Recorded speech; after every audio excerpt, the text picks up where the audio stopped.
From Departing the Domain, A Guide to Civilized Earth for the Truly Discerning Wayfarer, by Arcady the Many-Named. On the outskirts of the city of Greyhawk, trade center and chief metropolis of the central Flanaeus, you will find a rustic jewel of hospitality and merriment known as the Western Wind. This venerable inn and tavern serves as the seat of the Order of St. Wenta, and is staffed entirely by the brothers and sisters of that number. Those not familiar with St. Wenta, known variously among her adherents as Our Lady of Ale and Laughter, the Mercy Hostess, or the Queen of Beers, can certainly be forgiven their ignorance, as she is barely a footnote in most historical records. A humble halfling barmaid who gave her own life in defense of a patron who proved to be none other than the illustrious Saint Cuthbert, Wenta was elevated into the ranks of sainthood seemingly out of obligation. Certainly, her warm-hearted, fun-loving nature is a striking contrast to both the legendarily stern Cuthbert and to their shared patron, the dour and serious Arathis, the mother of invention. Wenta's role in Arathis' domain of innovation and civilization is as the patron saint of beers, and at the inn of her order you will find one of the greatest selection of beers in the entire Flanaeus. A small number of modest but cozy rooms are available for rent on premises, both for short and longer stays, so there's always a place to sleep it off if you wander too deeply into your cups. And that's easily done here, for monastics, the supplicants of the Queen of Beers, certainly know how to party. A few less Spartan rooms are available for those with gold to burn, but all the meals are taken in common, so be prepared to break bread with some of the inn's more colorful visitors. The food at the Western Wind is simple, but quite good. The braised goat is particularly recommended. Though most of the order, and thus the staff, are halflings, accommodations here are scaled to a roughly human standard, though large orcs or dragonborn may find themselves feeling a bit cramped. Travelers are advised to scale the shape chosen for their visit accordingly. Footnote: the use of the term rustic jewel above is only a turn of phrase.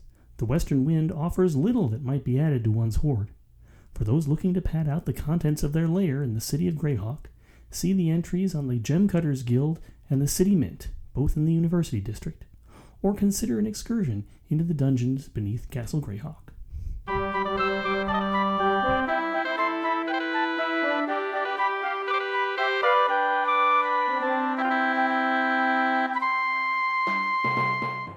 Vin, do you have something you want us to say up top before I jump into it? Yeah, maybe I'll just do a bit of the standard intro, and then we'll...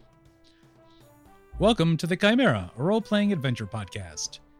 This is the very first episode of Season 2, so rather than doing all the normal upfront stuff, we're going to actually talk about the crap we're doing now. That was a great opening. That was excellent. That was brilliant. Yeah. Go with that and not edit anything at all. Well, now you have to. All right, Kelly, you're in charge. All right, I'm in charge. So, it is a beautiful, sunny, cool spring morning in the city of Greyhawk, the city by the Celentan, the city of wind and apples, the city of brotherly shoulders, gem of the Flanaeus, the town that Zagig built. Our scene opens on the docks, where a small huddle of people are waiting for a ship to start loading passengers. One new person joins this huddle. Brayden, will you introduce your character, please? Okay. A portly halfling, wavy, sandy blonde hair, impressive mutton chops, wearing a wide-brimmed, floppy, faded black hat, and some altered robes of a cleric of Arathis, was it? Yes. Yeah. That also incorporates a little bit of tavern iconography. Would I be... So this is in Greyhawk. I might not be carrying around my implements or anything, would I? You actually probably would be. You'd be carrying a lot of stuff with you. But that introduction will do for now, because we're going to cut back in time and establish now why is Brother Balmo waiting in line to get on a ship in Greyhawk Harbor? So, we've established that Balmo is the bartender, yes? At the Western Wind? Yeah, bartender, brewer, minor celebrity. So it's maybe midday. It's an off peak hour. Things are quiet in the bar area, and Balmo is doing, the usual restocking, setting out clean glasses, just sort of doing things in preparation for the next rush. When Mother Wharton comes over to speak with him. You want to give us a description of Mother Wharton? She's a halfling, right? Mm-hmm. And older, I'm thinking a little past middle age. Yeah. Yeah. Probably over 100 in regular years, so 60-ish in appearance. Taller than Balmo, wider than Balmo. Probably a slight smirk on her face at most times. So Mother Warden comes over to the bar and says, "Have a seat, Balmo. There's something I need to talk with you about." And she leans over the bar and she pours 2 pints. It's the custom of the Order of St. Wenta that the person with the most seniority needs to be the person to pour the beer for everybody present. So when you're talking to her, you can't pour her beer. She has to pour the beer for you. So okay. She pours you a pint, she pours herself a pint, and she, with a little bit of effort, hops up onto a stool and says, "Do you remember several months ago I sent Marjorie all the way to Medigia?" Medigia, Balmo knows this, but for those listening, Medigia is the former religious capital of the following of Rao, now sort of like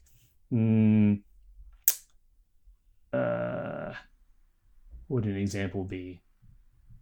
Well, it's a former religious capital. It's where there's a lot of still important things, but it's not where the center of religious life is anymore. But it's where a very important library is. So.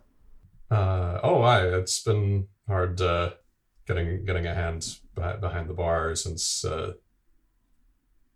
they left. Who is this? This is just another member of the Order. One more person who hasn't been around for a while. Well, it took a lot of doing, but she finally got a hold of the records that I sent her there to look around the library for.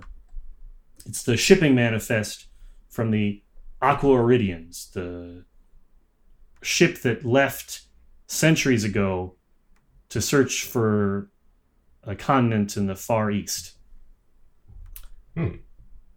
I had thought, and what she found there confirmed, the Aquauridians left with several different religious relics, and one of those was Blessed Wenta's tankard. Oh. Well, that's interesting. How did it get all the way over there? Well, it didn't get all the way over there. Oh, they left with it. They left with it. But that ship, I'm given to understand now, is where the people who settled in the city of Stormreach, way down in the south, the place where all of the golem people come from, that's the Aquauridians, which means that wherever the tankard ended up, it's somewhere down in Gonduria, somewhere down across the ocean. Well, if I may be so bold as to read into your homily, it sounds like I'm going on a trip. I see that you're catching my drift. I'm glad for that. She raises the pint, and clearly she's pleased with you. She's like, "Oh, all right, I didn't have to spend too much time arguing with him about it. He's just going to do what I want him to do. I want you to go there. I want you to find the tankard and bring it back to us here. With the tankard and the tap handle, I think we'll finally start to get a bigger influx of customers and pilgrims. Maybe make a little bit of extra money. We can start to do some refurbishing work, and the cellar needs to be redug. There's a whole bunch of stuff that I've been putting off for a while, and if we can get some more customers in here, I think we'll finally be able to do it. Oh, aye. Brother Duran seems to be of the mind that we can expand downward, but if there are other options open to us, I'd prefer that. I'm a little bit afraid of the dark, if I'm going to be totally honest with you. Well, I'm told it's very sunny in Ganduria, so that should be good for you. You'll be on the first ship tomorrow. Good boy. She takes her pint with her as she leaves from the bar, and as she's at the door to the bar on her way back towards her office, she finishes it, and she turns to you and says, "Balmo? Aye? Stay thirsty, my friend." Traditional words of good cheer for the Order of St. Wenta. With Wenta's blessing, I'll be back for the Feast of Tanis. I don't always go on cross-oceanic trips, but when I do. Okay, that we've now established why Brother Balmo is getting on the ship. So, back to the harbor of Greyhawk. There's a group of folks waiting to get aboard this ship, including Brother Balmo. And another figure steps out towards the dock with all of the noise of the ocean playing in the background. Jeff, will you introduce your character, please? Yeah, so I'm going to be playing Sar Simeon in this. He's a 6-foot-ish tall human, darker skinned, deep black hair. Not exactly wiry. He's a well-built man, but a lot of that is kind of hidden beneath his robes. He wears kind of the traditional robes of the Panyams from out west, deep in the desert. He also has a bunch of gewgaws and accoutrements that he's kind of picked up in his travels. He's traveled a long way to get to Greyhawk, and in the various different stops, he's brought things with him. So he says he also has kind of sheathed across his back a really large-looking sword, and it's currently sheathed. It's not out, and it's kind of locked up. So he says, "Balmo, we going in the same direction?" Sim, how in blazes are you? Doing good, my friend. Doing good. Kind of glad to see you here, actually. It's good to know that we'll be having some companionship on this long journey. Well, if you're not too busy, I'm going on a bit of an adventure. You too? And with that, we'll cut back to why is Sar Simeon getting on this ship. So, Jeff, Sar Simeon finds himself in the marketplace, wandering among the stalls. There are fruit vendors, folks selling cloth and knickknacks. There's a potter, numerous things for sale here. Anything in particular that you think Sar Simeon would be looking at or for?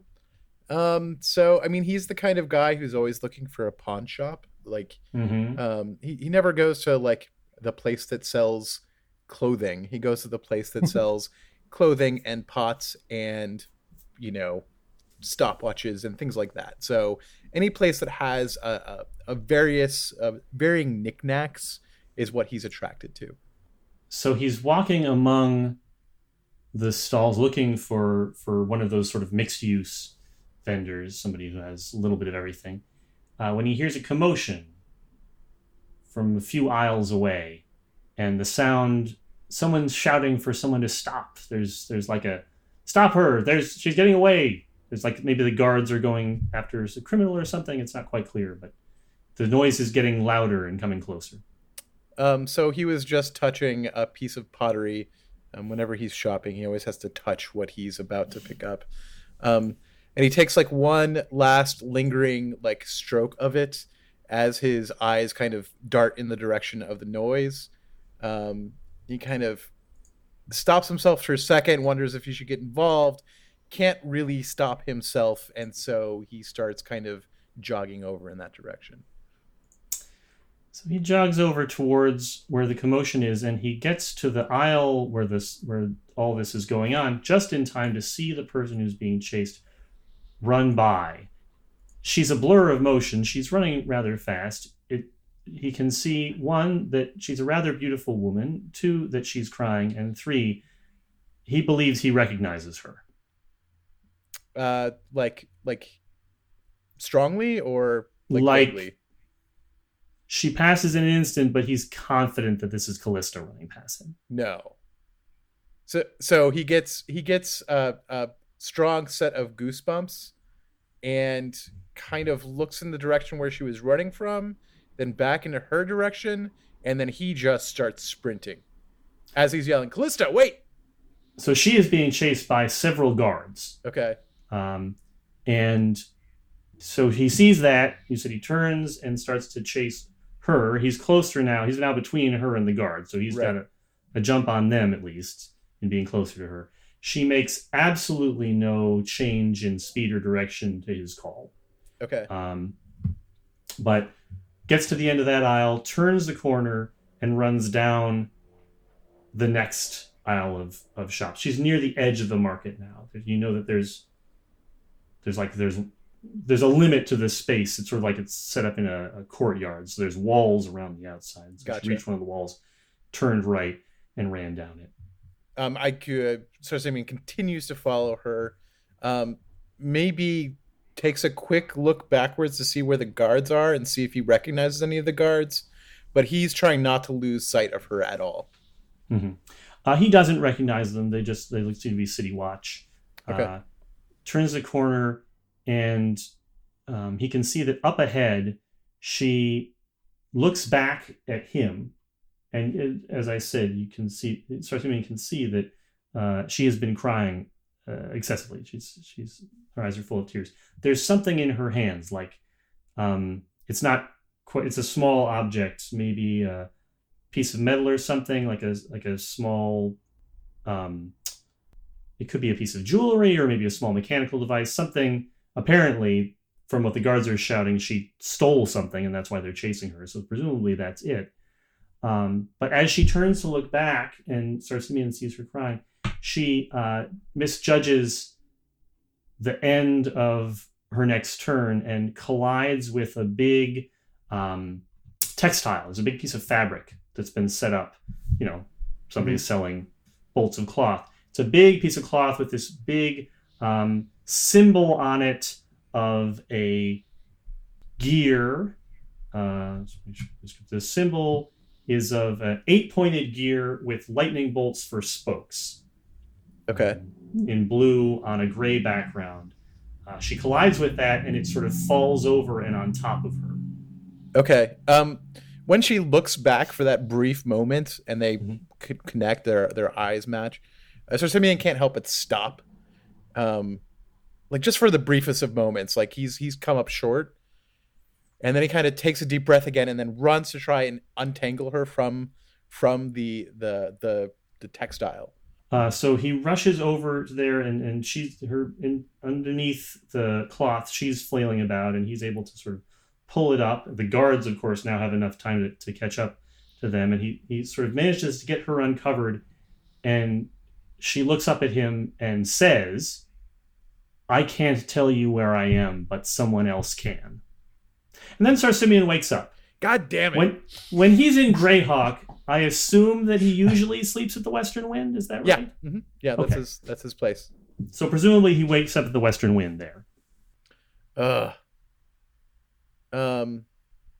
He checks the earring of hers that he has, he checks it. He doesn't actually. I know we talked about him wearing it around his as a necklace. Mm-hmm. But I think he wears it in his ear. He just wears it in his ear. Yeah. Makes sense. So he'll kind of unclasp it and take a look at it, kind of re-examine it. Nothing about it has changed, or you don't see anything different about it. No, there's nothing particularly different or changed about the earring. All right, then he just continues to kind of feel it a little bit, kind of uses it to remember and then puts it back in his ear. And then he thinks about the wheel with the 8 spokes. 8 gears and 4 spokes made of lightning bolts. 8 gears and 4 spokes made of lightning bolts. He kind of thinks back and checks to see, like, has he come across this symbol before? It is very vaguely familiar to him. He looks at it, he's like, I feel like maybe I've seen that somewhere before. I'm sorry, I shouldn't say 8 gears. It's 8 teeth, right? So it's a gear with 8 teeth. Right? Okay. 8 bumps around the outside. Gotcha. It's not... He can't place it. He can't. But it's pretty easy to describe. He could probably even draw it. So there may be other people he could consult about that. All right. Very well. He'll head down. Is this early morning, late morning? Once he gets up, it's probably just at the outer edge of an acceptable time to be awake in the morning. Okay, fair enough. And heads down into the bar. Sees if anybody's. He gets ready. He gets dressed and puts everything on. And then heads down to the bar to see if there's anybody hanging around. If there are, he'll talk to them. If not, he'll probably head over to, I don't know, probably somebody who would know something about gears. Ash probably might be somebody to talk to. Well, in the bar, as it happens that morning, stopping in on his way to work is Ember Eventide. Oh, Yay. that's perfect. Ember was the archivist? Yes, Ember is an archivist in the city library, a half-elf, about average height for a half-elf, slightly pointy ears, sandy blonde hair, little bit shifty, not in the sense of being unsavory, but just in the sense of being kind of like fidgety and doesn't really totally sit still. And is having a breakfast beer at the bar when Sarsamine walks in. Sarsamine will go ahead and kind of clap him on the back. Ember, it's good to see you. The kind of person who I wanted to talk to this morning, actually. Can I buy you that beer? You're welcome to buy me a beer as long as there's not some hidden price for it. Sure. Yeah. The only price is your friendship, my friend. Ember looks particularly askance at that, but it's still like, okay, all right, you can buy me my beer. That's fine. So Sarsamine puts the coin down.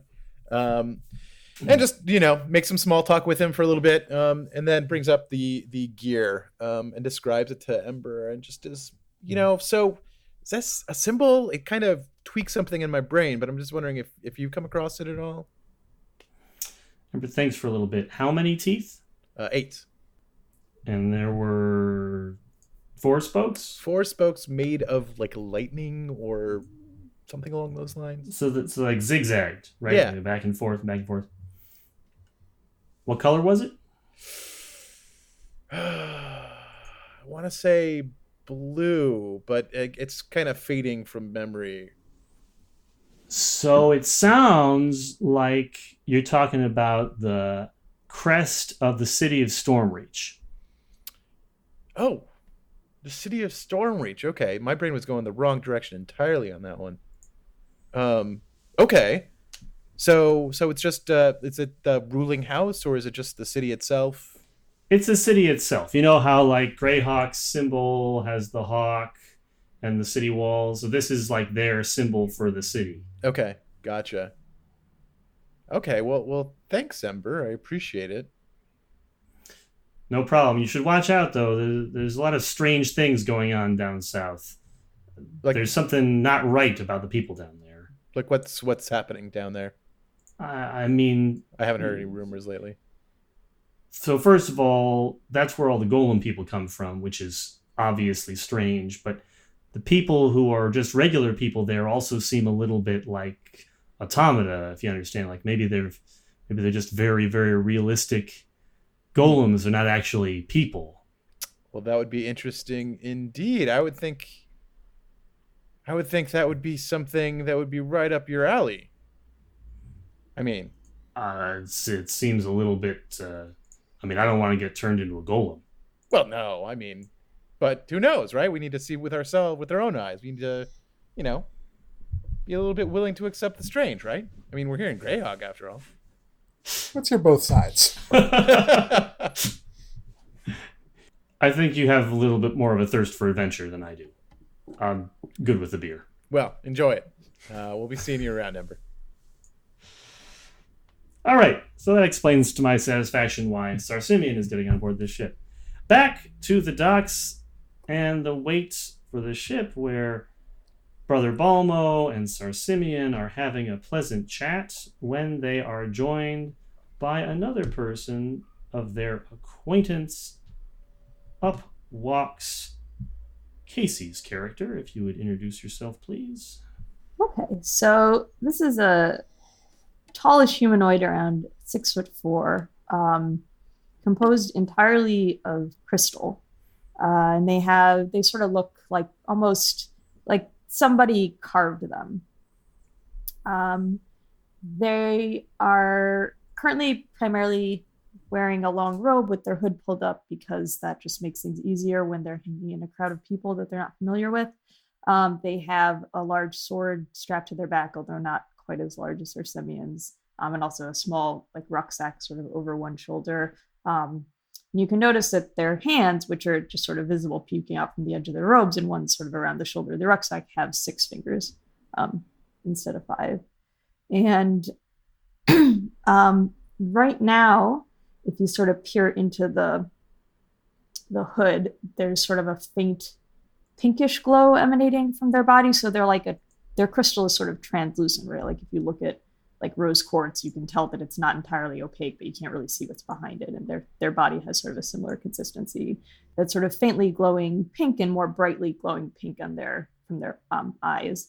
And at the top of their heads, although the hood mostly covers it at this point, there's sort of almost like a crown of 5 crystals. And there's a red one, a blue one. In the middle is one that's currently just sort of dull and gray. And then a purple one and a green one. And those 4 are also glowing very softly and just sort of very lightly, like pulsing brighter and dimmer and just very kind of a slow, soothing rhythmic pattern. So they walk up to Sir Simeon and Balmo and say, "Oh, well, this is an unexpected but not unwanted surprise." Latch, you're here too. How fortuitous. Going our way? Obviously, Balmo is here too. We have noticed that, yes. That's good. And really coincidental.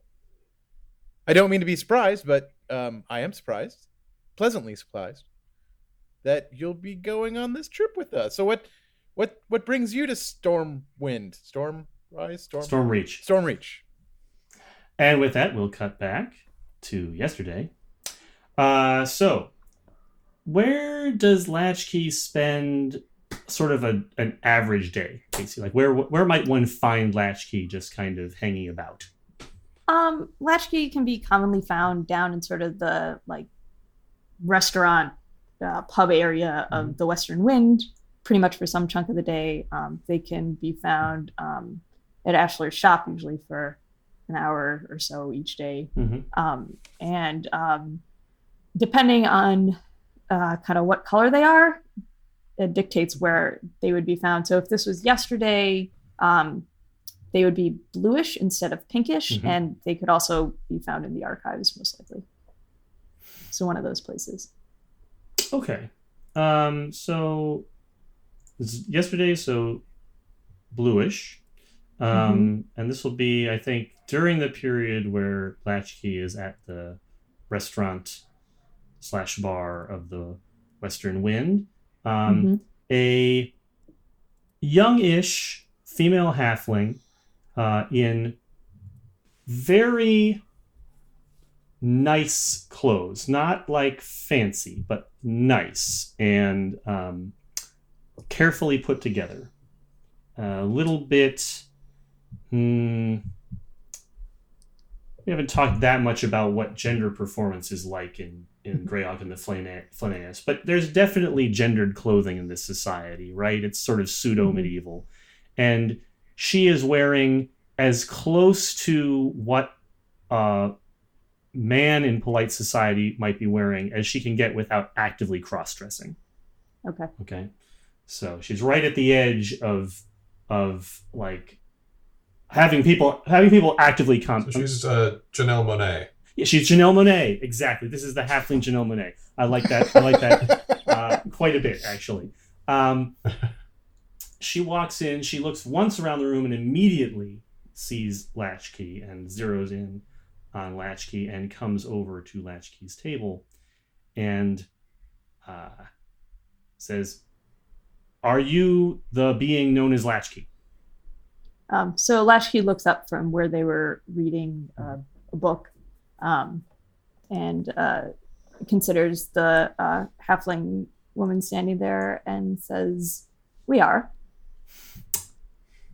"Pleased to make your acquaintance. I am Olabeth Wilverley, solicitor at law." She hands Latchkey her calling card, which says exactly what I just said on it. Okay. "I represent the estate of the former Warren's Starcoat." Former? Warren Starcoat, for those listening, is the mage who created Latchkey in the first place. "Yes, my condolences. As of this morning, Magus Starcoat's last will and testament activated, telling me that he was now former. And pursuant to his instructions, I am making sure to notify his heirs of their inheritance. Noted in his testament, he says that all of his notes and materials related to the study of something called the Living Gate are to be given to you in the event of his death. I'm here to make arrangements for that." She takes out a scroll and unrolls it and starts to sort of line through it. And she's about to sort of point it out to something for Latchkey when she sort of rolls it down a little bit further and realizes, "I'm terribly sorry. I didn't even realize this until I got here. But this clause in the event of untimely and suspicious death, I'm afraid, appears to be active in this case, which means that I can't actually release your inheritance to you until his murder is solved." Well, that's complicated, isn't it? It is. These magical contracts, I don't draw them up. I just enforce them, unfortunately. I do apologize for the inconvenience. But I think that the intent is that as long as you solve his murder, then all of his notes and the various fragments, whatever it is that is to be accounted for in his laboratory, that all goes to you. Are these clauses active just in the sense of the conditions are met, or active in the sense of they're glowing? Oh, they're glowing. Yeah. It's like on the page. Yeah. This does seem like something Starcoat would have enacted. Very well. We shall do as requested, as we would very much like those pieces of information, however they have been recorded. Thank you. You are quite welcome. If you just, as soon as there's some notice publicly to myself from you, or just generally released in the press as to the cause and source of Warren's death, that should resolve the issue on this scroll here, and then I'll know that I can release the documents to you. We shall be sure to have that arranged once everything is resolved satisfactorily. So at that point, I think Latchkey would get up and head over to Starcoat's home to kind of see what they can determine from what's there. So when Latchkey gets to the Silvery Manor, that's the name that he had for his townhouse, there's some... when you have that old-timey thing where someone has a bucket of paste and they put paste on the fence and then they put a piece of paper over it, and then it's like the old way of posting bills, right?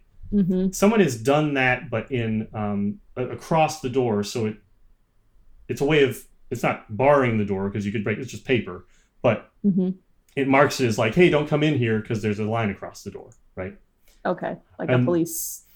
Yeah, I mean it's the Watch's equivalent of that. Yeah, they're not. I mean, let's not call them police exactly. They're more kind of like security detail for the city. I mean, they don't really have an investigative quality. They're just there to make sure people don't get in fights, mostly. And there is one member of the Watch there, sort of looking kind of bored, middle-aged human with brown hair. Okay. We have an interest in entering the Silvery Manor? The Silvery Manor. We have an interest in entering the Silvery Manor. We got a notice that I guess the guy who owns this place died. I don't really understand it. It's like there's a letter just sort of appeared on my boss's desk that said that he had met a bad end, and so now I guess everything's a crime scene. Well, we have been given the task of resolving the question of that questionable death. Oh, are you Latchkey? We are. Oh, all right. Well, let me see.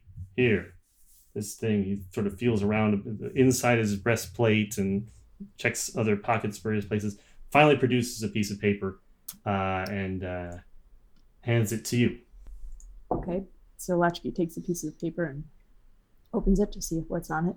This is very clearly a letter from Warren's. I mean, Latchkey recognizes his handwriting, and it says, "Dear Latchkey, my proudest creation, and the most important gift that I have given to the city of Greyhawk, the Flaneus, and indeed all of Orth." Warrens like to talk like this. Right. Yeah, Latchkey kind of skims that part.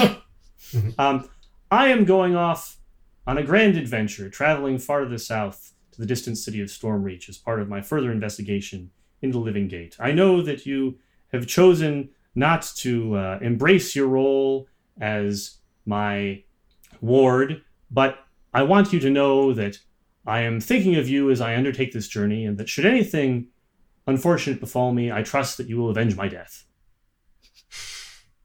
All the best, the illustrious Magus, Warren Starcoat. Okay. Well, off they go then to the harbor.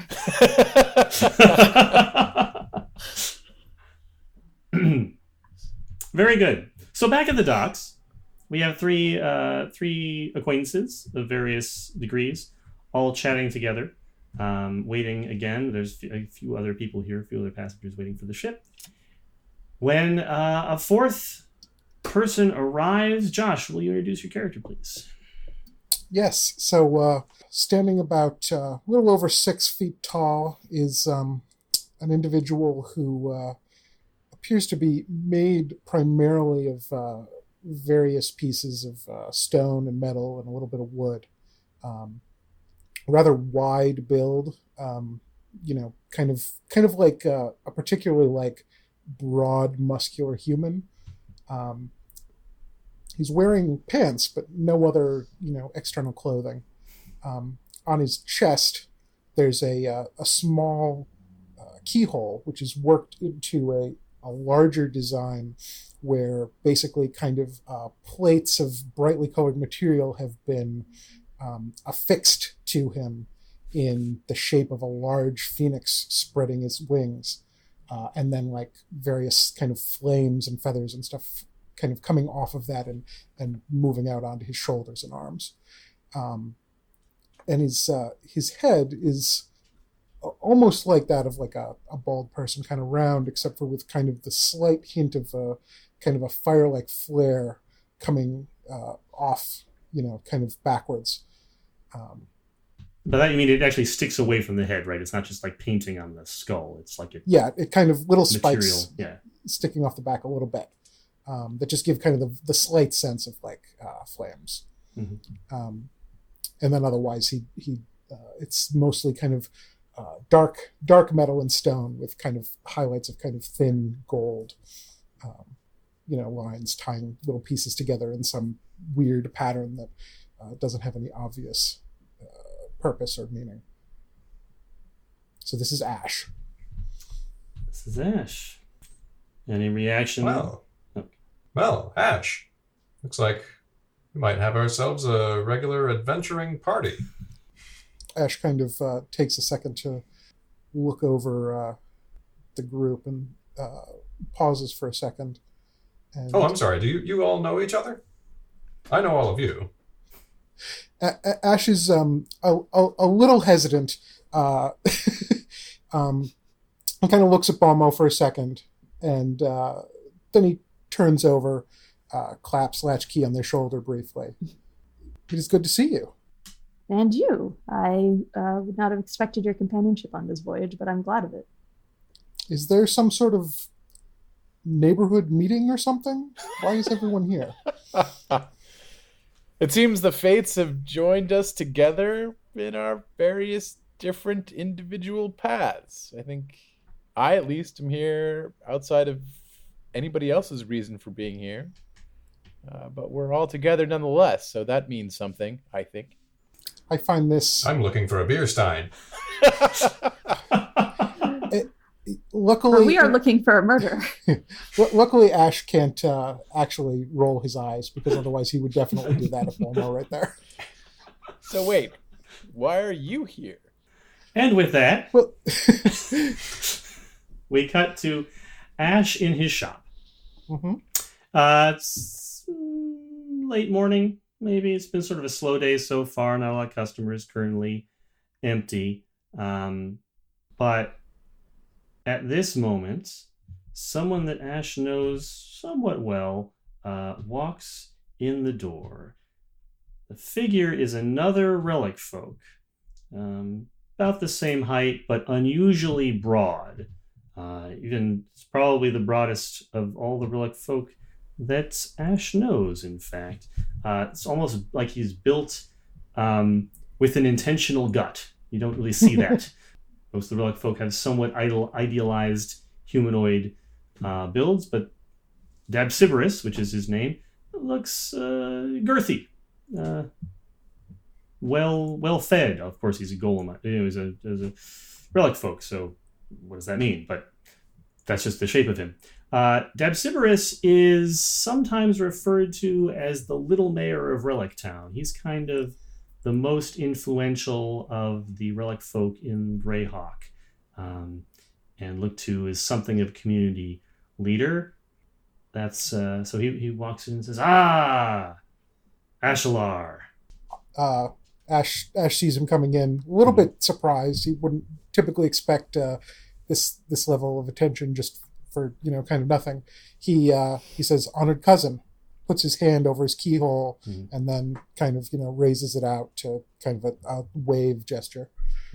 Dabsiberus returns the greeting, clearly having the fact that he waited for Ash to offer the greeting is a sign exactly of their social relationship. Exactly. But does return the greeting and reaches out with his hand and shows the palm sort of in reciprocity. So tell me, what new items of curiosity do you have in today? Well, as you well know, here at Ashlar's Exotic Emporium of Awesome Antiquities, we always have the greatest selection of the newest items from all across the Fleneus and beyond. He kind of goes over and starts using one hand to kind of sift through kind of a shallow bowl where there's a bunch of different kind of large metallic rings. He goes, this cashier was just recently brought in from a trade caravan. We know that there are 3 within this group of 100 which have special magical properties, but we still have yet to determine which. Kind of shakes it around a little bit.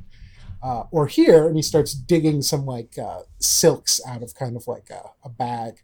He starts holding them up, and he kind of gestures with one hand as he moves it with the other to kind of indicate that there's this unusual color changing quality to the silk. So the whole time that Ash has been going through this rigmarole, Dabsiberus has been nodding and occasionally but completely looking around the shop on his own, like very much not paying attention to whatever Ash wants him to pay attention to. It definitely seems like he is looking for something. And eventually he comes to a place where there is a large crate, maybe about, it's probably at least 5 or 6 feet long, a good 2 feet wide and tall in the other dimensions. And it's boarded. It's a wooden crate. It's boarded up. It's nailed shut, and it's actually being right now. Ash is using it to put other things on top of. So it's being just used as a table for the moment. There's probably like a kind of like fancy foreign tea set on there right now. So Dabsiberus prods the tea set a little bit and then scoots it over and examines the crate more and says, tell me, what might be in here?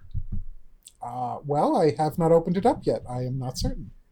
So the background on this is that in sort of a storage wars type situation, Ash paid for the contents of a warehouse that had not been, where the rent was not being kept up with, and he hasn't actually gone through all of it yet. So literally, like, he has not opened this box. He does not know what is in it.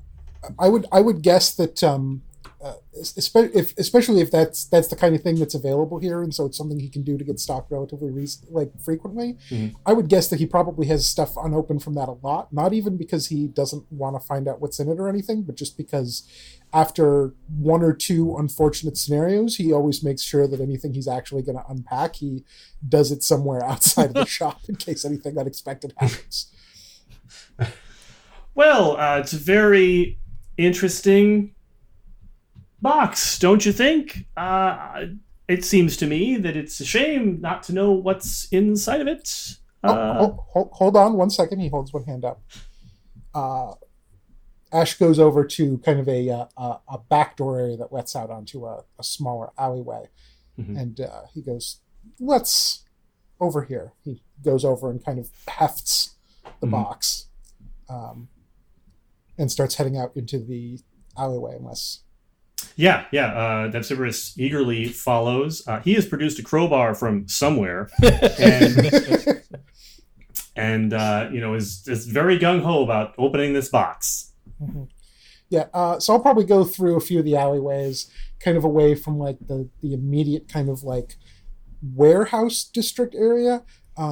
There's probably a spot where there's a larger kind of opening. So there's probably buildings all around it, but it's kind of a little tiny, courtyard type spot with like maybe like a little fountain or something, benches.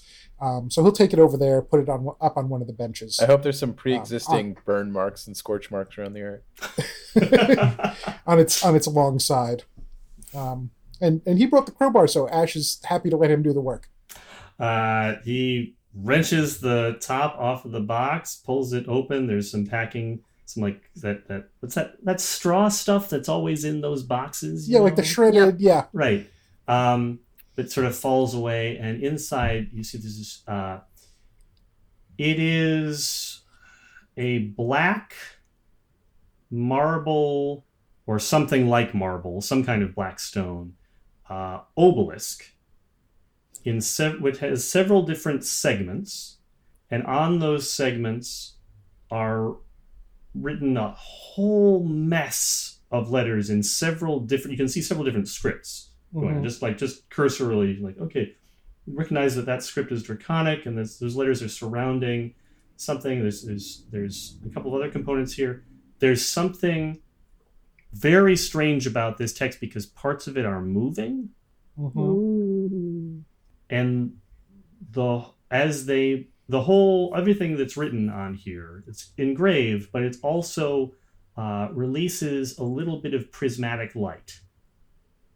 Dabsiberus is momentarily agape at what he has opened here. He drops the crowbar. Ash kind of leans in a little closer to take a look at it. Not touching it. I doubted it was here. Ash kind of looks up at him. You were looking for a lamp to tie your room together? what this is, Ashelar? I just said it's a lamp.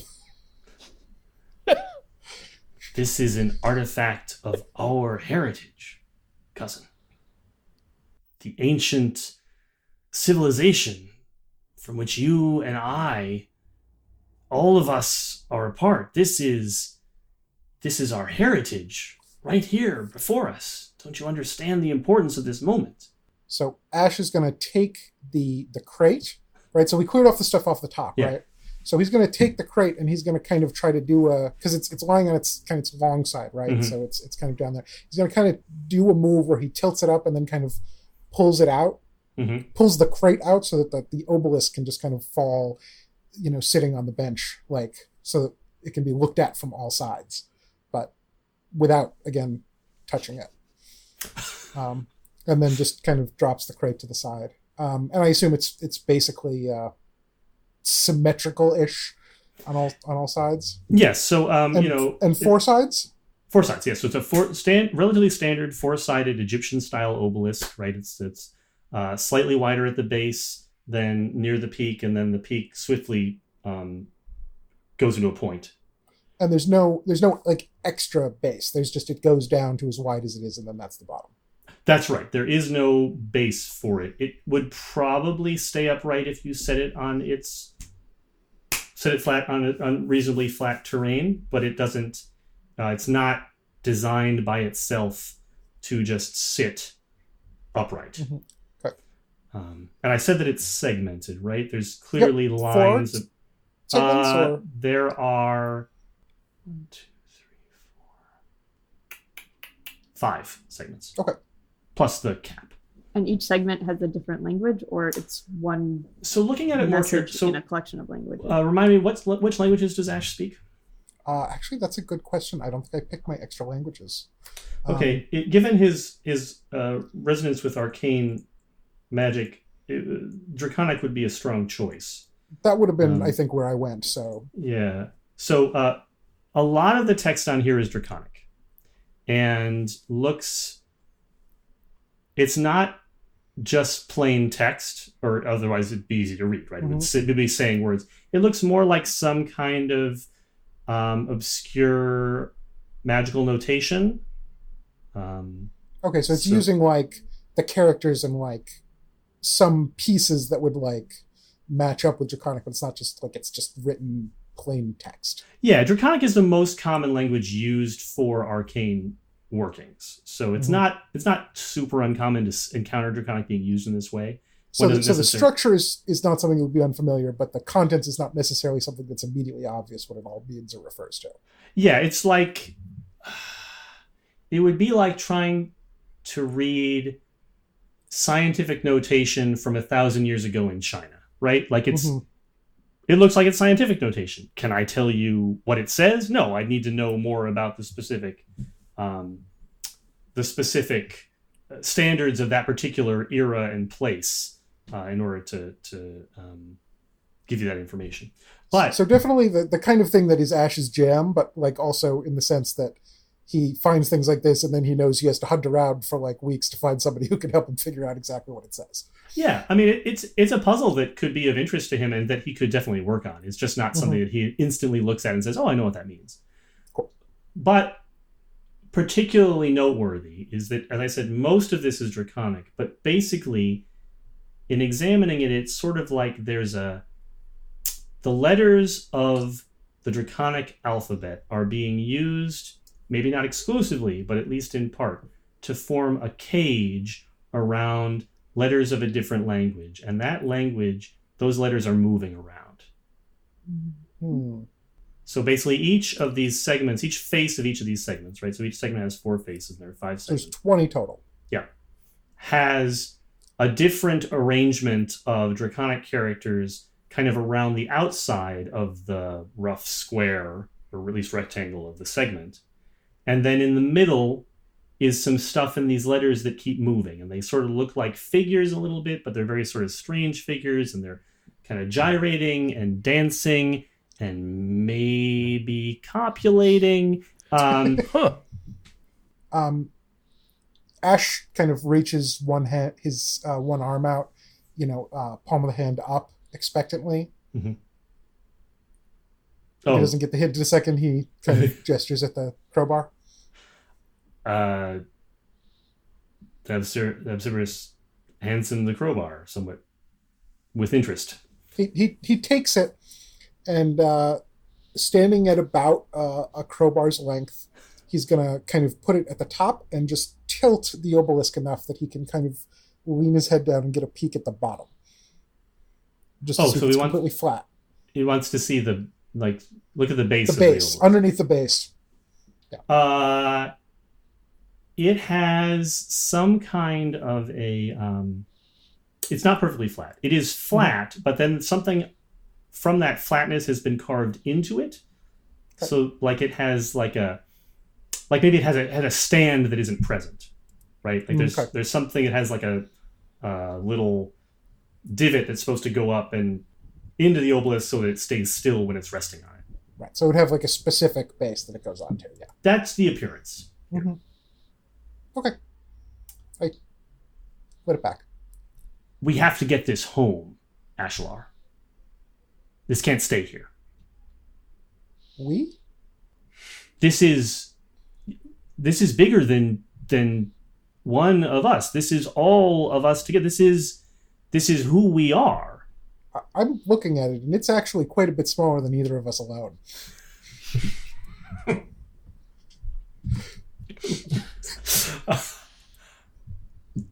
Look, I'm going to tell you something. I am trusting you with this. Ash slings the crowbar over his back as he listens. There are some of us who have been looking for a long time for pieces like this, elements of our lost civilization we believe were taken from our homeland and are part of the reason for why we are in the poor, fallen, unfortunate state that we are today. This is one of those pieces. It needs to be restored. It needs to be restored to our people, taken back home. If it can be reconnected, perhaps we can restart the forge. Ash, the upper portion of his body kind of moves slightly up and down in a way similar to a person sighing, and kind of like a flare of arcane energy comes out through the wings of his tattoo in matching that. Mm-hmm. You and I have very different definitions of the word home, honored cousin. Have you not even any curiosity about where you come from, about what might be possible? He kind of looks at it again. Curiosity, yes. But Stormreach is not where I belong. He kind of looks back up at him. I'm not talking about the middling city that the humans built on the ruins of our empire. I'm talking about our true home, deep in the continent, where our civilization first began, where the forge is. Do you understand what I'm saying? If you take this back to them, my friends will take you into the heartland of the old empire and show you where we truly come from. Long moment while Ash is kind of pondering these words. Makes another kind of essence sigh. I do this, but he raises a hand. I do this for our cousins, not for where I come from. And for the interest of the forge. Very well. I respect that motivation very much. I'll make the arrangements and ensure that your shop is kept just as you leave it. Nothing will come to harm here for your own things. I don't want you to lose anything by undertaking this mission on our behalf. Yeah, the general kind of tone that should be present here is somebody who didn't really get along with their family, being asked to go back to their hometown to do an errand that in a vacuum they might find interesting, but it still means they have to go back home, so they're resentful about it. Mm-hmm. But okay. I think that is showing through. Mm-hmm. Okay, back to the docks then. I think that Sarsimeon had just asked Ash what's his reason for going to Stormreach. Yeah. He makes one of those big sighs and he says, visiting family. As he's saying this, some dock workers are loading a large box onto sort of a pulley system and winching it up onto the deck of the ship. Doesn't sound like you're too excited about that, but if you need a hand, I'm happy to help you out, dog. Sarsimeon, you have always been an excellent customer. I trust that, shall I need your assistance, I will happily ask for it. And you have my tap handle. Awkward family dinners are something I'm good at. Ash just sighs again and turns over to start talking to Latchkey again. And with that, the fifth member of our company arrives on the scene. Vin, will you introduce your character, please? Golden-eyed Rakashi is a striking black dragonborn. She's small for a dragonborn, which is to say that she's under 6 feet and 200 pounds, but not necessarily a whole lot. She's kind of wiry built, but also a little paunchy. She's probably wearing, at this point, given the situation, a set of leather armor with a sort of overcoat. It's very nice stuff, well fitted, or maybe it used to be well fitted and is now maybe a touch small. And again, given the situation, she's probably wearing a pair of short swords. And as noted in the name, her eyes are gold. Balmo turns and says, "Hello, Rakashi." Barley Wayne, Ash, Latchkey, Sarsimeon. Why am I getting red flags? Rakashi, glad to see you could make it. Apparently we're all going on a trip. Huh. She just sort You of... got the invitation?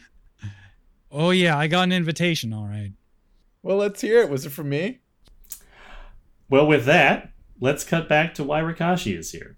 So, Rakashi is being led through a very nice series of long halls with excellent appointments, lots of marble, lots of fancy woodwork.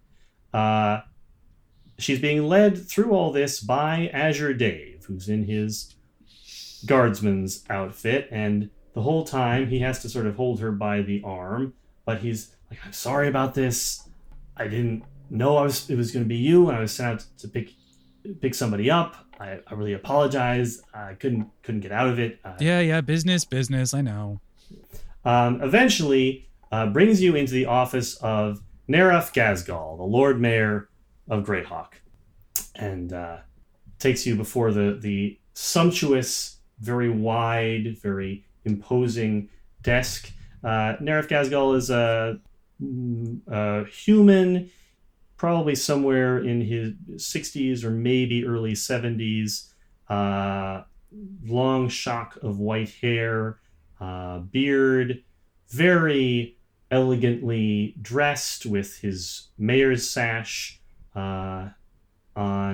He's staring out the window, looking out over the city when Azure Dave brings Rakashi in and just says, "Thank you, you may leave." And Azure Dave slinks away, leaving you there with the mayor of Greyhawk. Mr. Mayor? Lord, but then you would know that. Onyx Rakashi, you are currently out on parole for rather serious crimes against the city of Greyhawk. Do you know what the Greyhawk Charter allows the Lord Mayor to do in the event that he has concerns over the safety of his citizens posed by any resident of the city who has been convicted of a major crime? Well, if I was a lawyer, I probably wouldn't be here, so why don't you explain it? Very good. He turns around and smiles. The charter gives the Lord Mayor broad power of banishment The courts are required for jailing, fining, hanging. But any person, citizen or not, who has been convicted of a serious offense, I have in my authority to banish them from the city and its precincts indefinitely. Excuse me, we had an arrangement. Oh, we did. Yes. And I would like to talk with you about that arrangement, and I think that we can come to a very nice new version of it. Why don't you have a seat? He goes over and pours some sort of amber liquor from a set of crystal liquor things. I don't know. Decanters? Decanters. Yeah, that's good. That's a good word. He pours 2 glasses. He brings you one. Takes one for himself. Having shown you the stick, allow me to offer you the carrot.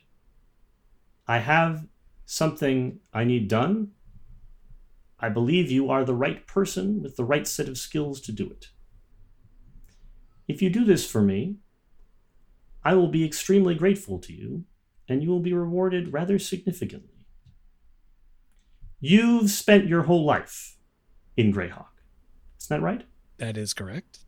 This city has been more of a parent to you than any living being, I think it's fair to say. Interesting way of looking at it, but go on. I love this city, and I sense in you a similar love for it. It is beautiful. It is disgusting. It is messy and full of intractable problems. I'm sorry, are we still talking about the city or are we talking about me? He laughs. He appreciates your energy. I believe you love this city, which is why I am going to entrust you with the mission to help save it. You know Zarian Albhart rather well. Reminder, Zarian Albhart is one of the people that Rikashi used to work with. Mm-hmm. She is still at large, and it is of great importance that she come home. I want to be clear. I don't intend to prosecute her for her crimes. In fact, if you can find her and bring her back to me, you and she will both be guaranteed full pardons. Further, as a show of my goodwill, I would be willing to restore your citizenship, full voting rights as a citizen of the city of Greyhawk. And I believe that I will be in need of a security consultant for the mayor's residence. It's a very auspicious post, an entry into polite society, a fresh start. What do you say to that, Onyx? It is deeply familiar for him to use your color name like that. She's through most of that, she just sort of sits like quietly nodding, but when he mentions the consultant position, her eyes kind of go wide very briefly.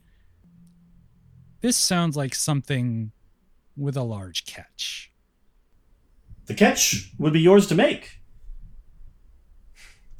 I don't know where she is exactly, or I would have gotten her myself by now, but you know her well, you know how she thinks. And I do know that she and Orgnension fled south to Gonduria.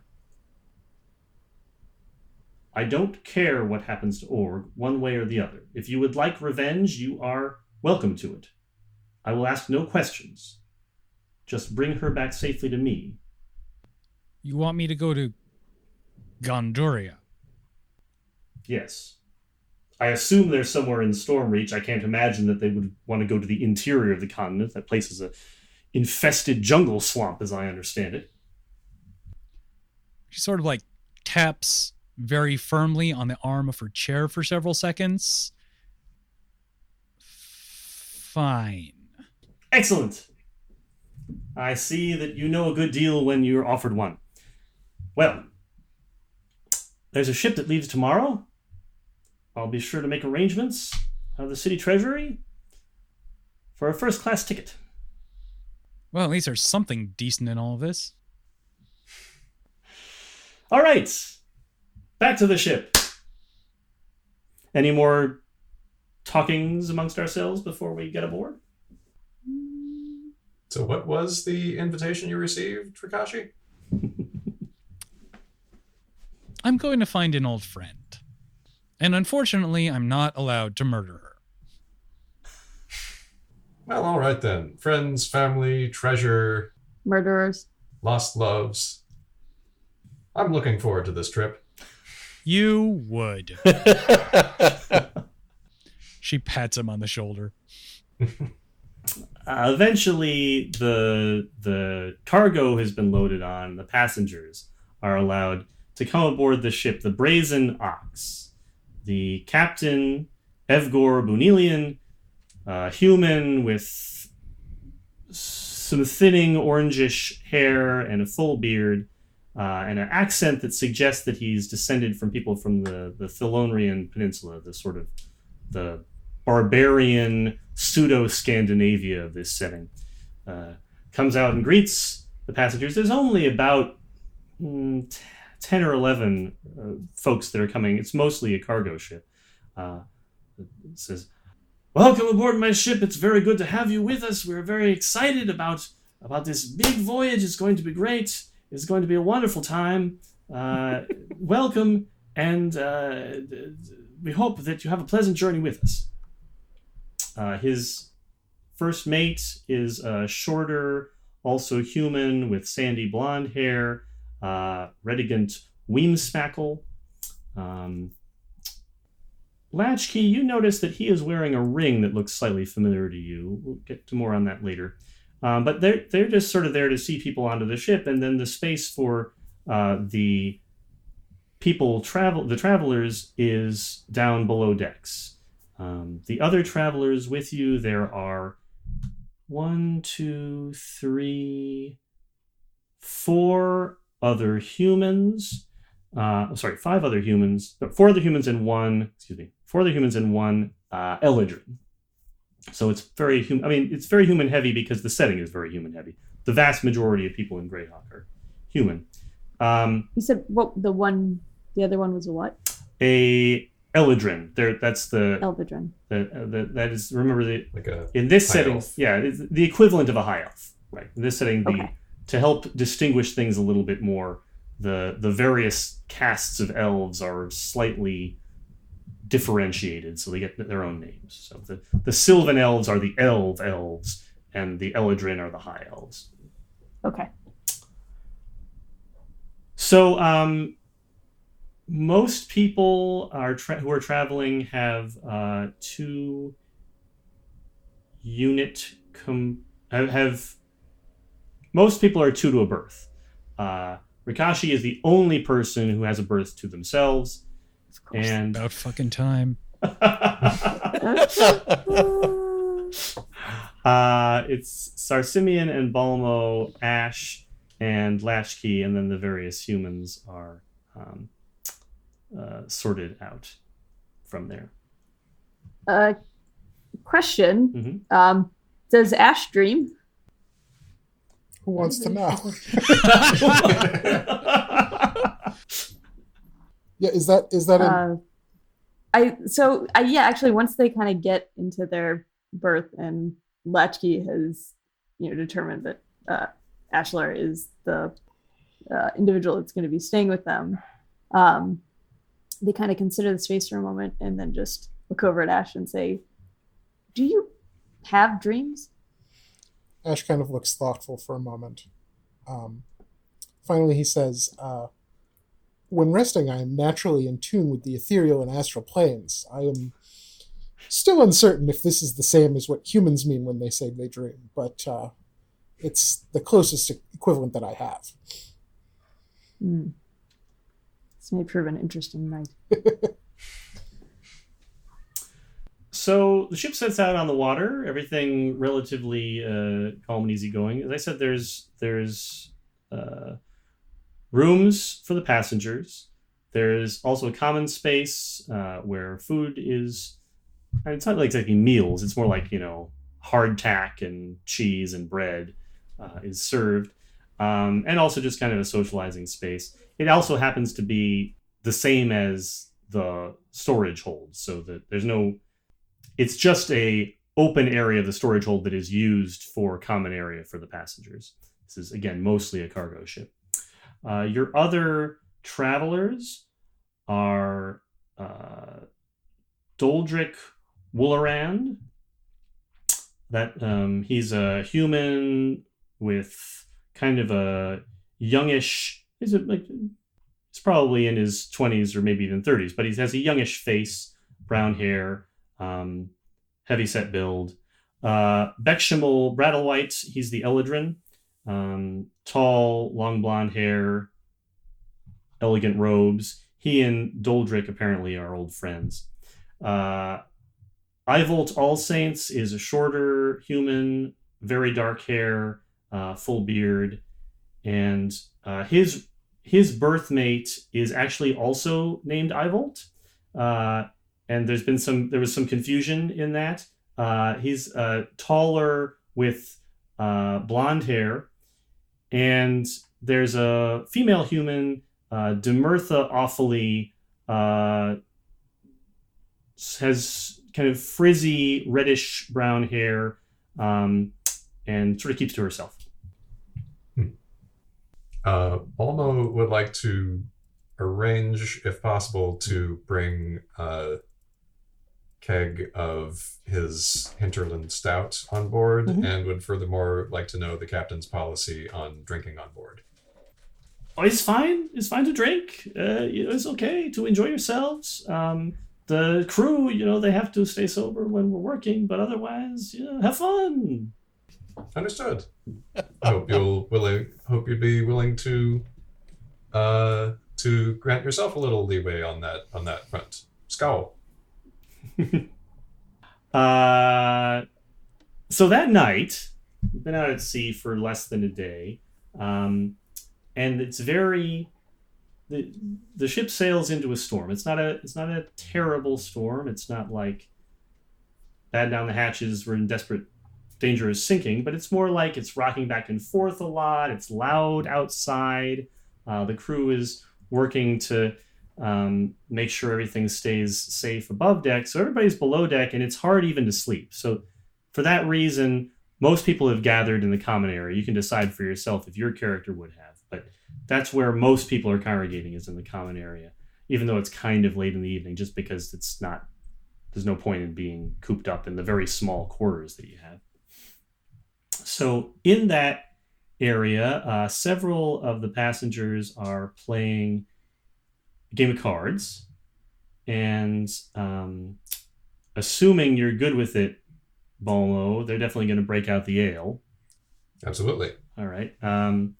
And Demertha, the one female passenger, has sort of noticed you and comes over to you and says,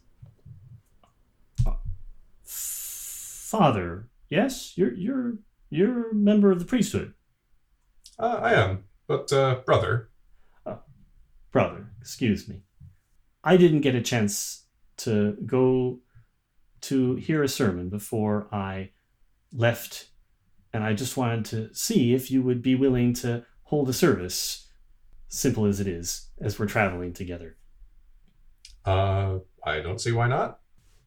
Is there any theme that you would like to be enlightened on?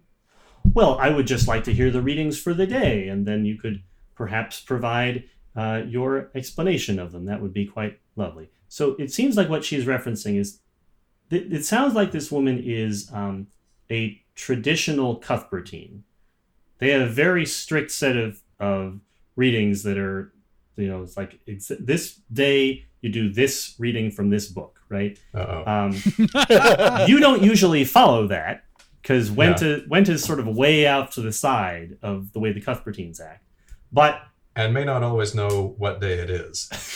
Yeah, you've got the right books for it. So, like, basically it's sort of, you have to go to the back of the book and do some math, and from that figure out what's the assigned reading for today, basically. Okay.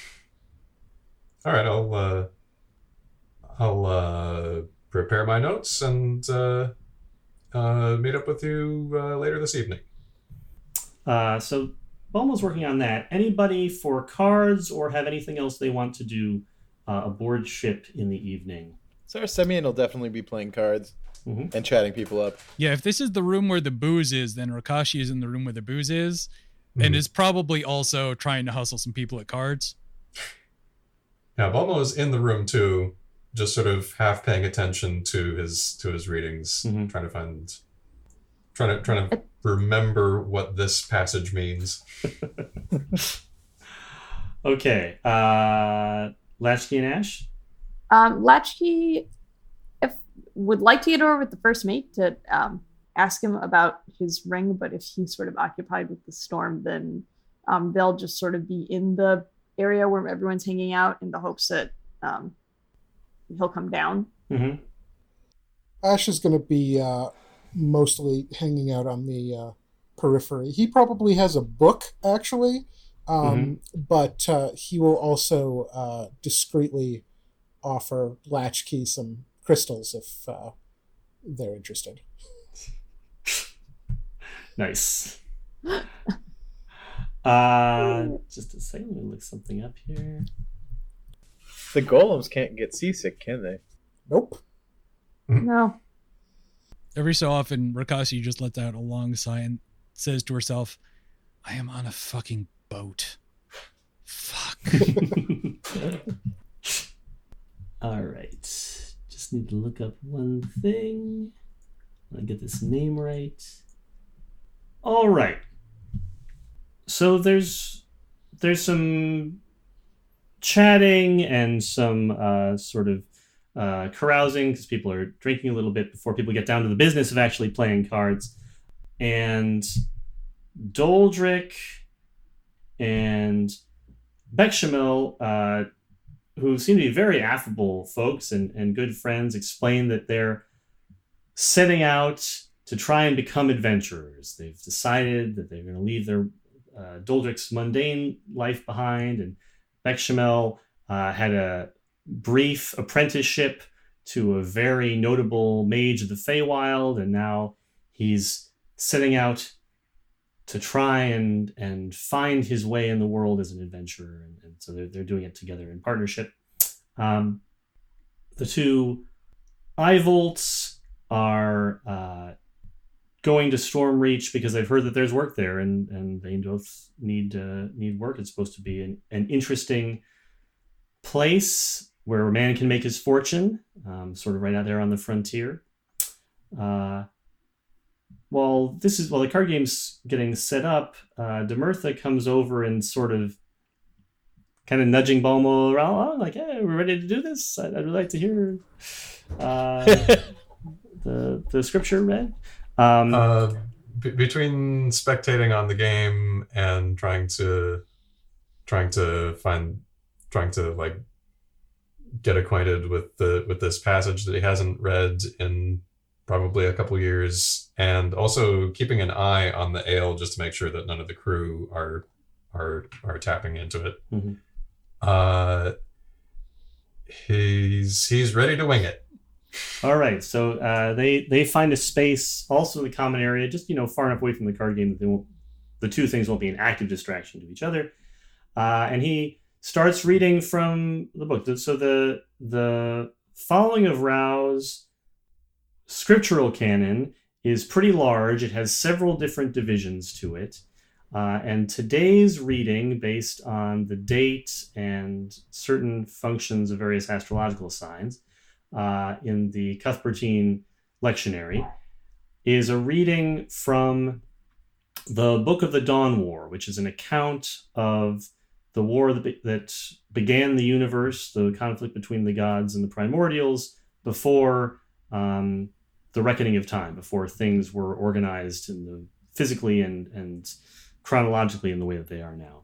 So sort of the creation, it's essentially like an extended version of the creation story. And this particular section is about one of the lost gods, one of the gods who died before the world was fully formed.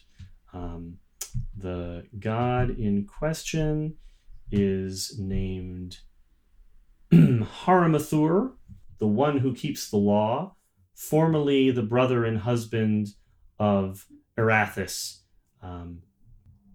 The story is about how he made a noble sacrifice in order to defend the astral sea from an attack by the primordials, and by giving of his life was able to defend all the other gods and allow them to survive and fight another day, and also that his death changed the very configuration of space itself, so that the astral sea became more distant. The astral sea being the place where the gods live, became more distant and moved away from Earth, and that is the reason why the gods live so far from humanity today, or humans and other demi-humans today. So it's a nice enough story. It's sort of has a certain noble sacrifice element to it. It's a little dry. This isn't Balmo's favorite book, but it's, he reads it dutifully, and he will remain true to as much of the text as he can, but he's going to do voices and add some little flourishes. Haramathur is kind of a bro in his telling. Latchy is going to kind of drift over to listen. They've read this story before, but they're sort of intrigued to hear it told. Okay, so that's one thing that's going on. Let's look at the card game. So the game is Three Dragon Ante, which is sort of it's the dominant card game of the Fleneus. It's like if someone says we're going to play cards, it almost always means we're going to play Three Dragon Ante. The deck of cards is a little bit like a hybrid between a conventional deck of Western playing cards, right? 4 suits, Jack, Queen, King, Ace, etc. Something like a hybrid of that and the tarot, in that every card has a unique picture to it and a unique significance. So essentially, the game is slightly similar to poker in that one is trying to arrange a favorable hand on the basis of things that could be made equivalent to suits and the numerical value of the cards. Cards do have a numerical value. But each card has a special function that can happen under certain circumstances that is not deeply connected to its numerical value. So there are cards with low values numerically that have potentially dramatic impacts on the game because of their face value, their face function.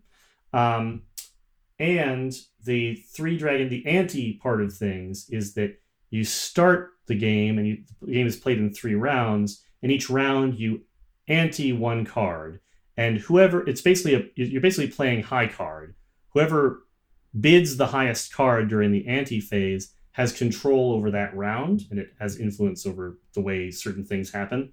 But then high cards have a lot of value, so you're sort of playing this game of like trying to bid the best card that you think will be better than something else, someone else will bid, but not necessarily the best card that you have. That makes sense? Mm-hmm. Okay. This is based on, but not actually following there's an actual printed Three Dragon Ante game from Wizards. I'm not following that because actually their rules are kind of dumb, but it is using that as a jumping off point. So basically there's 1 card for each of 20. Yeah, there's 1 card for each of 20 dragons. So each dragon, like the brass dragon, there's just 1 brass dragon, right? The iron dragon, there's just 1 iron dragon. There are 20 dragon cards.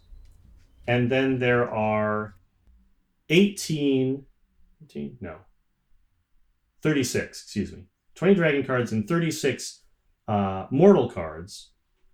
And the mortals have lower face value than the dragons, right? So all the dragons outrank the mortals. And each of the mortals, there are 2 of each type. So like there are 2 fools, and there are 2 thieves, and there are 2 queens, etc. One of the west and one of the east. And all of the mortals, this is fairly common to have the paintings that are on the cards, because each card, right, is like a little painting, to have them be pictures of actual people. So they'll be like, oh, this in this deck, the king of the east is actually the king of old Erde from 3 generations ago, right? That sort of thing. They'll use historical figures as inspiration in the cards. So the game starts and people are going around and they're making their bids and then playing their cards from that. And at some point during the first round, someone plays the Princess of the East. And in this deck, the Princess of the East is a picture of Callista.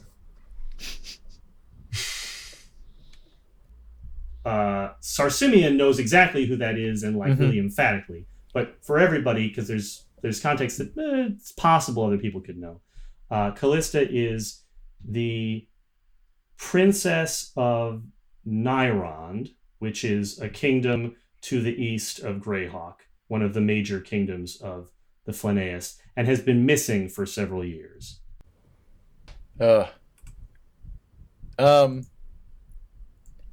Yeah, I think what would happen is Simeon would kind of like really focus on that.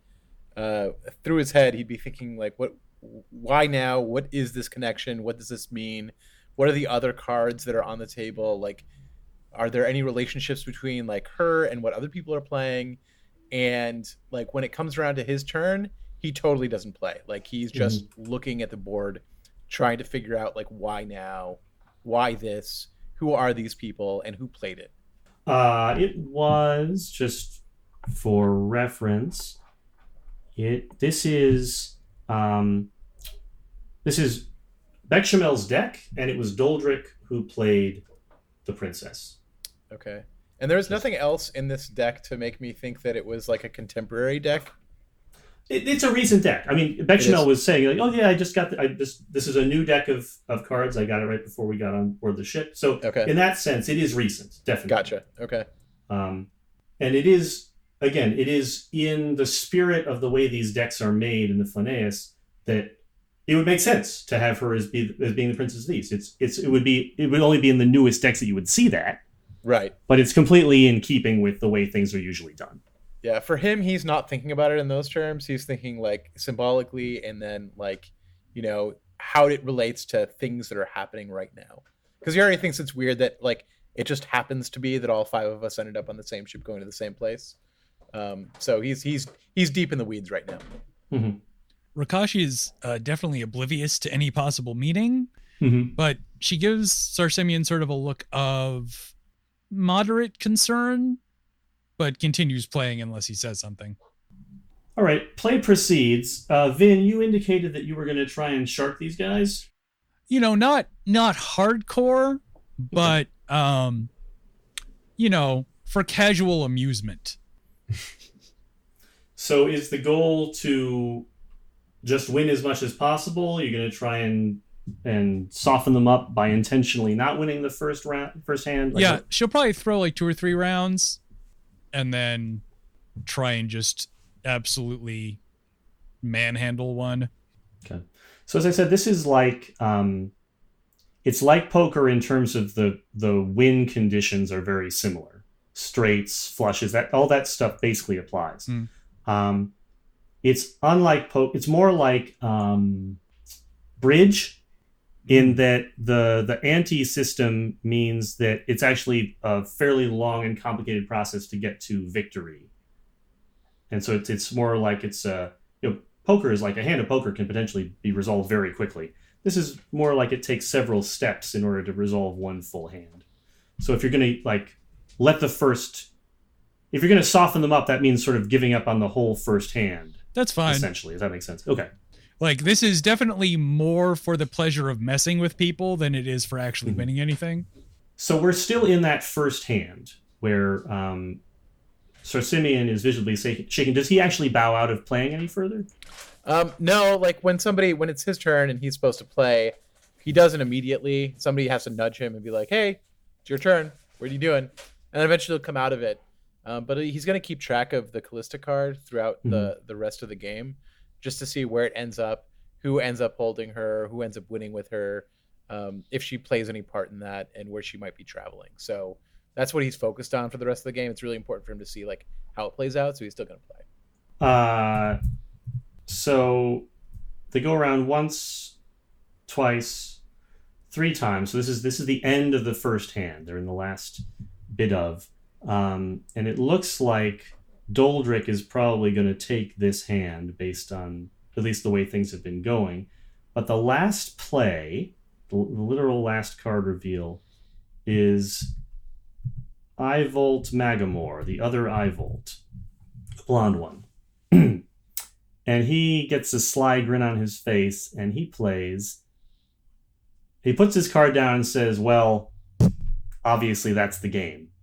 Now, everybody, all the other players, all of the other passengers who are playing, so that's Doldrick and Bechamel and the other Ivolt All the Saints, they're like, oh, and they throw down their cards and like, yeah, you got it. So, but the card that he put down has a chimera on it. And Dun, dun, dun. Sarsimian and Rakashi, this is like, let's say you and I were playing with a normal Western deck of cards, right? Spades, kings, all that stuff. And we were playing, and I put down an Emperor card. You'd be like, that's not a thing. Right. Which is exactly that is the comparison here. That is not a thing in 3 Dragon Ante. There is no Chimera card. It's not like hugely insane that there could be in the general sense of that's a thing you could put on a card, but it is not a thing in 3 Dragon Ante. Okay. Hey, bud, what the fuck is this? It's the Chimera card. It's the Peer of the Dracolich. No one else has a Dracolich showing, so I win. Is the Dracolich? Now there's a Dracolich in 3 Dragon Ante, but it is a outlier card. It doesn't have a peer. Did they change the rules since the last time I played? I don't think they've ever changed the rules. This game has been the same for at least 300 years. That's what I thought. So meanwhile, back over at the service where Balmo is reading the story and doing the voices, there's a picture. Then spake Haramathur, screw you! No. There is a picture, an illustration in your illuminated text. You want to show it up, hold it up, and show it to your 2 people in your congregation here? Yep. So the picture is of noble Haramathur sacrificing himself before the primordial onslaught. Now, all of the deities in this setting, for the most part, have non-humanoid appearances, at least in their kind of native form. They have many different bodies and forms they take. But for instance, like Bahamut is a platinum dragon. That's the sort of the natural form you see him in. Or the goddess Ioun is a sphinx. The god Pelor, the god of the sun, is a phoenix, right? Haramathur, the lost god of the law, is, as shown in this illustration, a chimera. Is that consistent with other depictions of Haramathur that have? Yeah. Oh, this is not surprising to anybody who's familiar with the story. Okay. Yeah. I mean, All right. Balmo is at least somewhat familiar with this story, and definitely. Yeah. Once he saw the picture that jogged his memory, I was like, "Oh yeah, that guy. He's awesome." Right. Oh yeah, the chimera guy. Yeah. Totally. And absolutely, Demirtha is exactly the sort of person who she was like mouthing the words along with you, right? Like this is a person who. A very pious Orthodox practitioner of the religion. So she's like, yeah, there's Haramathur. Oh, he's a good guy, So cut back to the card game. Is there a further argument, or are people just accepting that the Chimera is a thing now? No. Yeah. There's definitely an argument. Yeah. When okay, is Balmo flashing the book in a direction that would be sort of in our periphery? Sure. Probably. Yeah. Why not? Yeah. Rakashi just sort of reaches over and taps Sir Simeon on the arm and points over in that direction. So whatever is like happening in that argument, it's not like a heated argument, but it's like, no, you're wrong. Like, this is not how this goes. Like I've been all over the world. Not in one single place has it ever been played this way. I don't know what the fuck a chimera is. Like, this is not happening. Poke, wave. But yeah, so Simeon looks over at the book and Screw you! stops, looks over, looks at Rakashi. Is this happening? So there's a lot of howling and wind noise and some rain coming down as someone opens the hatch to the top, to the deck, and closes it quickly as they come down the ladder into the hold. This is the first mate, Redigant Weemsmackle, who he's covered in he's got a oil slicked cloth on him to try to keep the rain off, and he's very wet, and his hair is all stringy. He comes down and sort of shakes a little bit, and he pours himself a mug of the ale, and he's starting to drink it. This would be an opportunity for Latchkey to talk to him if Latchkey is gonna sort of, well, not really discreetly, but just walk away from the story. Sorry, Balmo. And that's all right. It's not for everybody. Go over to where the first mate is, and you said he's starting to get some ale. Yeah. He's drinking like he's tired and frustrated. Yeah. So first mate Whimspackle, how is it up there? The wind is high. I'll be glad when the storm is over. As will we all. It's sort of they sort of say it in a way that like they've learned this is an appropriate response more than like they actually care. But and they're kind of glancing down at Whimspackle's hands to get a clearer glimpse of this ring that sort of seemed like something they would know. Yeah, when he brings his mug up, it's very easy to get a pretty good look at it. So yeah, it definitely. So Latchkey looks at it and is like, okay, yeah, I can see we can see where we've seen that before. It looks a little bit like a ring that the Warrens used to wear. Now, it's definitely not the same ring. That's unambiguous once Latchkey gets a decent look at it. They were both gold and had sort of a woven, like little strands, like someone had taken gold wire maybe and woven it together and melted it slightly so that it fused. Sure. Those qualities are both present, and they both had an animal head, but it's definitely not the same ring because Warren's had a lion head on his, and this one has a goat. Of course. So Latchkey is going to say that is quite an intriguing ring you have there. Would you mind telling us a bit about it? Redigant looks like someone just caught him doing something he wasn't supposed to do. Like he's not cool about it at all. He's like, I should get back above deck. And he just drops his mug and heads up the ladder. And as he's about to open the hatch, there's a jolt and like everybody is tossed around. Like the ship suddenly just stopped. I said even the cargo hold, the cargo gets shifted a bunch. No one's really in any danger. Maybe people are going to get bruised up by it, but it's not something where someone's going to get, it's not a serious enough calamity that someone's going to get badly hurt. But everything's jarred. The cards go flying. Whatever they were betting with, likewise goes flying. Almo probably loses his grip on the book. It's just a major shock to the system. Are there any portholes that one can look out of? There are not, but as I said, Redigant was up at the top of the ladder. He was about to open the hatch, but that jolt is enough to knock him down off the ladder, and he falls and not fun for him, obviously, but he manages to get back up again. They're sort of looking around. There's no noise anymore, by the way. Mm.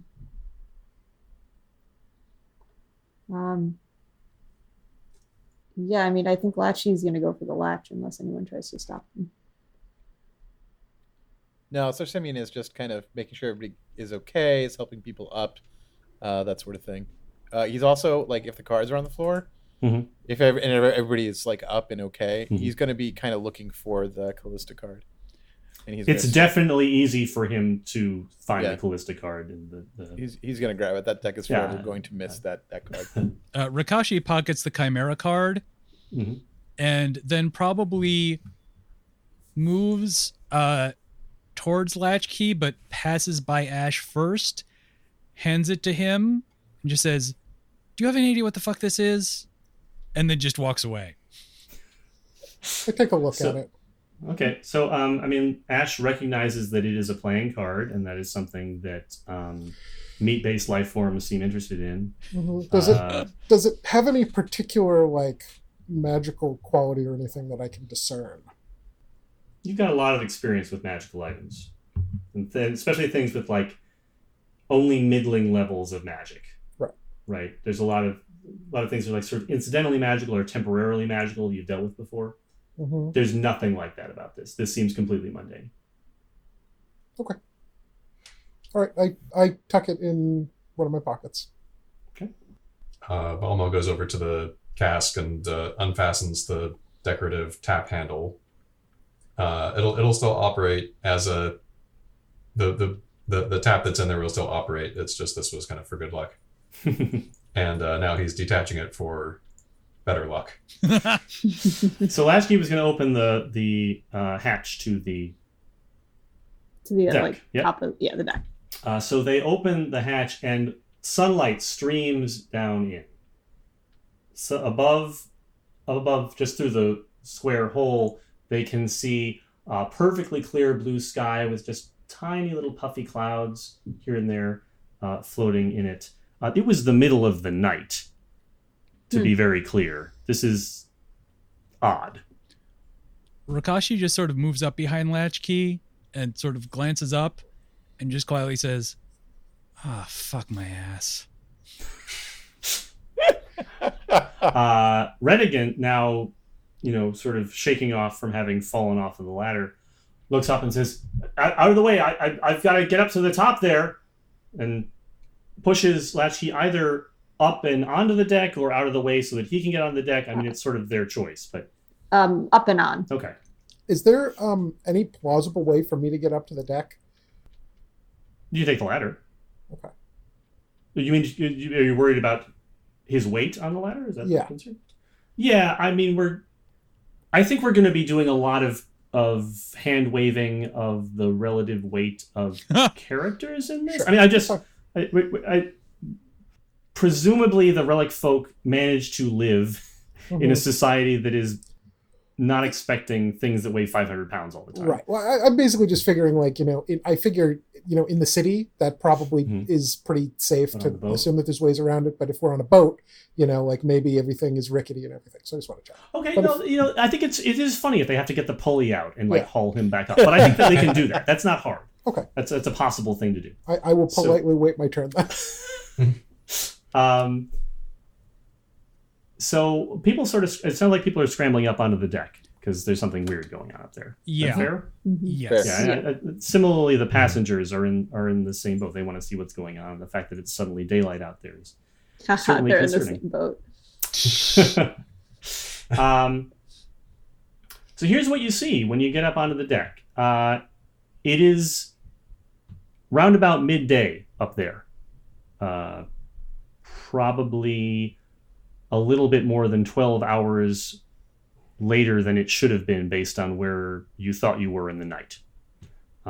It is totally clear as opposed to the storm conditions that you could feel and hear outside of the boat just a few minutes ago. The boat is beached and it looks like the hull is damaged on the rock and sand beach of what appears to be some sort of tropical island. It's not looking around because you're on the boat, so you have sort of a 360. There's an island on which the boat is beached, but then in the distance there seem to be maybe some more islands around, like this is part of an archipelago, and the boat is facing, if the boat is facing east, and I'm not saying that it is, to the north, there is what is either a very large island or a peninsula. It's not possible to tell from this distance. That has a massive volcano rising up out of the middle of it. Yeah. So that happened. Oh, and I should also mention that away from this island, out in the water, there is kind of a rocky outcropping, like a little shoal. It's not big enough to sustain plant life. It's just like maybe the upper edge of a reef or something, just barely poking above the water, except that on top of that, someone has built a tall cylindrical metal structure that rises up and then has a platform, and on top of that platform there is a shape hovering in midair and slowly spinning. That shape is a dodecahedron. That is, it's the same shape as a 12-sided die. It's solid made up of 12 pentagons. It slowly spins, and it seems to be like a gemstone, but it's not obvious what kind of gemstone because it is constantly changing color. And that, in scale, the dodecahedron would probably be about 10 or 12 feet in diameter, and that should give you some sense of the relative height of the metal's tube structure. Oh, sure. Get on a fucking boat. What's the worst can go wrong? I can swim. Just get on the boat. How bad could... Rakashi pulls a knife out of her belt. Does this match anything that Balmo might be able to remember from religion or history? It's not really... Oh, Arcana? Well, I'm not great with Arcana, but maybe... I'm gonna attempt to figure out where we might be, because this seems like a not mortal world. Sure, go ahead. Make whichever roll you would like to make. Of those, I mean, I think you mentioned history, religion, and Arcana, right? So the question is, weigh in the balance what you think is most relevant versus what you're best at, and then roll whichever of those you choose. Okay. Well, we were just talking. I was just telling everybody about the days before the world had form, and there were other realms. So I'm gonna check through my religious.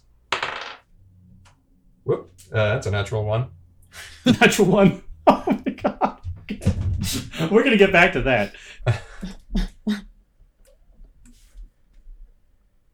Then there's an argument between the captain and the first mate in a language you don't understand. And while they are arguing, everybody gets a little bit queasy, except for the constructs, who probably just feel a slight itching. And that tower with the dodecahedron on top of it disappears. Otherwise, nothing else changes. Okay. Does it disappear with a sound? I'm sorry? Does it disappear with a sound or like a whoosh, or they're just there and then gone? I would say it's the sound like a soap bubble popping. We were hoping to have a closer look at that. So jump to title card. Misplaced is my title for this season of Chimera. Cool. Thank you all for playing. Thank you, Kelly. That was a lot of fun. Thanks. That was awesome. Cool. I'm excited. All right, Josh, you can go. Thanks. Thanks. All right, everybody stop your stuff.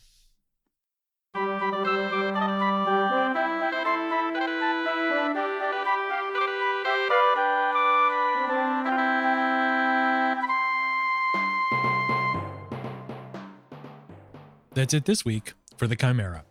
You probably noticed that this week's episode was a bit long, so I should warn you that next week's episode is a bit short.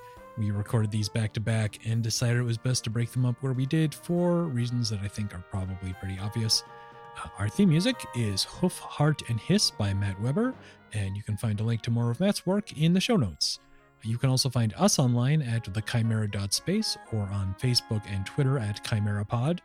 Since it's the start of a new season, now is a wonderful time to leave us a rating and review on iTunes, or to share the show with your friends, coworkers, or total strangers.